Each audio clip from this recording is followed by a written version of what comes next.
Hey, okay, so some people are wondering what health coaching is like, and I want to tell you about it because it's all about finding your groove.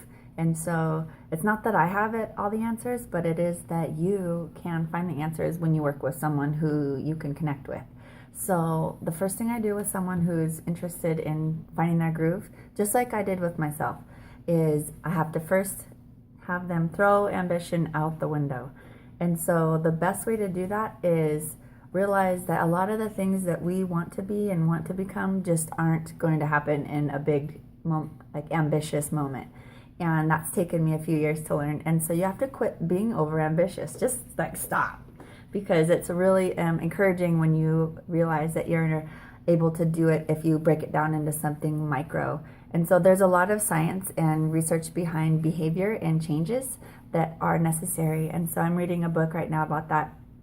And I'm understanding that it's all about the neuron pathway in your head. And so if you think about your day and think about just one thing that really irks you that you don't get done, this is like part one of an a la carte health coaching series that I do. And it's titled Finding Your Groove and Becoming Your Superwoman. And so basically, if you could just quit having that thing on the back of your, mind telling you that you're not good enough or that you missed it again. All that kind of stuff is just obviously not great. So basically, I want you to think about a simple task, okay? And for me, it's walking my dogs. They were my kids before the kids, and I feel terrible still that I haven't walked them every day. How simple is that? So what I've been doing lately is realizing that there is some reward that I get, and I can't describe it, but this is the same for you. Think of that one thing that you do, that there is just something magical that you feel good about at the end of the moment. You get an immediate shot of dopamine, happy hormones that just make you feel good that you did it. And so for me, it's after I walk my dog, I'm like, okay, I'm a good dog mama, And so that is what you want to grasp a hold of. And so in this short video, I'm going to walk you through a quick little teaser on how to get that dopamine rush that we all crave. And so basically, think about one routine. Think about your day. Think about a time that you can get it done. So for example, I do my workout in the morning, and then immediately I go get my dog leash, get my dogs, and fit it in. It's just a quick up and down the street, and I come home. And immediately I have an intrinsic reward, which is that internal response, because I have a value system that is innately in me, and I feel good when I do it. It's not like someone had to program me that way. I had to learn that. It was just something that's in me. And so there's something in you like that as well.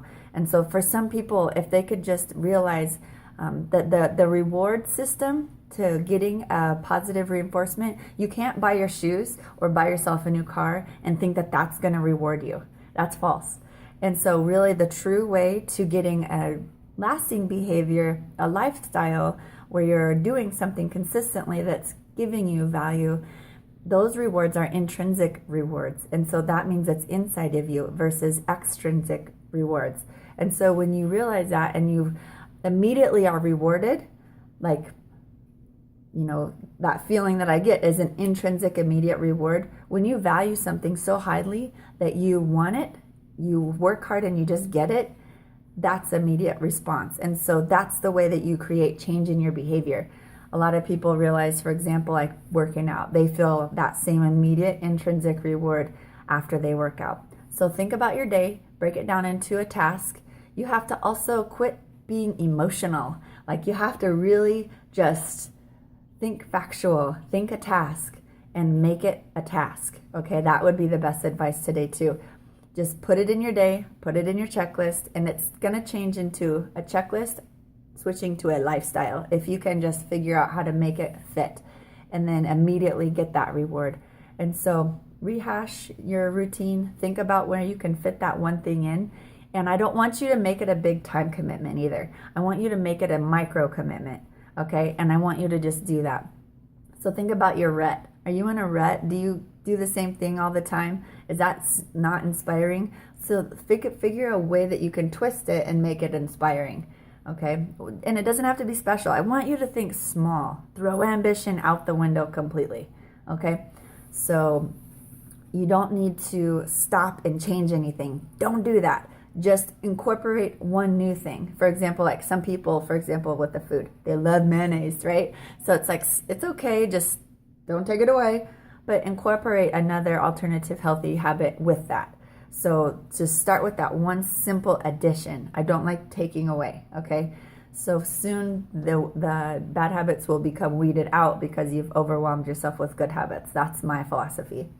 So find your trigger that reminds you to do this. Okay, so for walking the dog, my trigger, after I finish my cool down, it's immediate, boom, grab the leash, boom, call my dogs, go out the door. So that's my trigger. So what is your trigger? Make sure it's set, and it's gonna stimulate your action. For example, it's flossing for me as well. I put my floss next to my toothbrush. It's a trigger, so think about it like that. Okay, it does not take 21 days to make a habit. It depends on the volume and the size of your new routine. And so, for example, it took me 5 days to remember to floss every day. I know it sounds really silly, but think about it like that. Okay, so it has to be something that's small at first. Throw ambition out the window, and then get connected with your reward. You know, for me, I know it sounds really basic, but I think it's really important because oral health is the overall key to your physical health. As we learned in nursing school. So basically find that intrinsic reward. For me, when I floss, I'm like, wow, I'm a big kid. I'm taking care of myself. I'm gonna have my nice teeth for a long time. That makes me feel pretty special. And I know it's simple, but what's one of the first things people notice when they look at you? You know, your beautiful smile. And so go ahead and own that. Feel good about that. It's such a small step. Okay?